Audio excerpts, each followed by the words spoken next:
Hello भाई, सबको राधे राधे।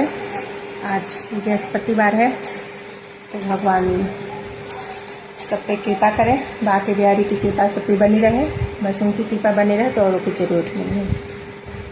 लेकिन औरों की ज़रूरत नहीं है, लेकिन ये मत आप लोग समझ लेना कि हम आप लोग के बारे में हमको प्लीज़ सपोर्ट करते रहिए, ज़्यादा से ज़्यादा सपोर्ट करिए कि हम भी आगे बढ़ें।